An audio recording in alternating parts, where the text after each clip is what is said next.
কাজটি আমার চলতেছে মসজিদের মেহরাব।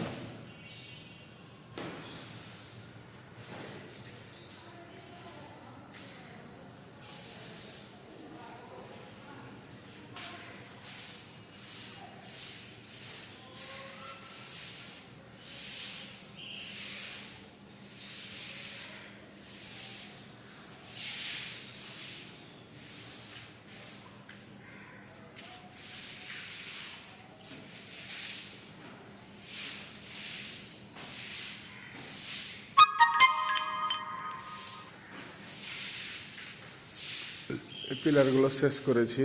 এগুলো পিলারগুলো হলো 10টা, আর এই মেহরাব।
মুখটা দেখা একটু, মুখটা দেখি একটু কোন মিস্টেক করতেছে।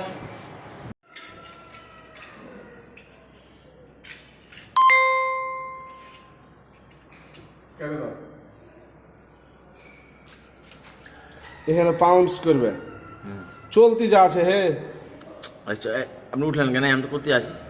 তোমাকে তো বললাম বাদ দেয় যে। আসসালামু আলাইকুম ভাই। ওয়ালাইকুম আসসালাম। কি ভাই 2-3 দিন আগে যেটা করলেন এখন আবার ভাঙ্গে ফেলাইতে আছেন? ভাঙতেছি, কাজটা অনেক গর্জিয়াস হয়ে গেছে। এই কাজটা আর কি এর জন্য বলতেছে কমিটির পক্ষ থেকে যে না, এটা ভাঙতে হবে। তাই অনেক বেশি ঘন হয়ে গেছে। তা কাজটা তো করছেন, খুব সুন্দরই দেখা গেছিল। তাই এখন ভাঙ্গে ফেলাইতে আছেন। যাই হোক, তো প্লাস্টার তো ভিতর থেকে পুরোটাই উঠতে আসতেছে। জি, এটা আপনি যেটা বলতেছেন সেটা বুঝতে পারছি। এটা প্লাস্টার উঠে আসার কারণ হলো যে এই প্লাস্টারটা আমরা কাঁচা কাঁচা করেছি। প্লাস্টারটা কাঁচা অবস্থায় আমরা এই কাজগুলো করেছি। এই কাজগুলো অনেক দিন লাস্টিং করবে, কিন্তু আগে যদি প্লাস্টার করে ফেলায় 1 মাস আগে, 20 দিন আগে, তখন কিন্তু এই কাজটা লাস্টিং কম করবে। তার কারণে এখন এই যে নগদে প্লাস্টার করে নগদে নকশা করলে এই কাজটা লাস্টিং বেশি করবে, যার কারণে এই যে ভিতর থেকে আস্তে সহকারে নিয়ে চলে আসতে। তাই তা ঠিক আছে, তাহলে ভাই মসজিদের কাজ ঠিক মতো করে দিয়েন। বাস এইটাই আপনাদের। যাই হোক, মসজিদে সবাই ইমামরা নামাজ পড়বে, সবাই মুসল্লিরা আসবে, দেখবে, সুন্দর একটা করবেন। বাস এইটাই কথা। তা ওকে, তা রাখি। হ্যাঁ, আসসালামু আলাইকুম।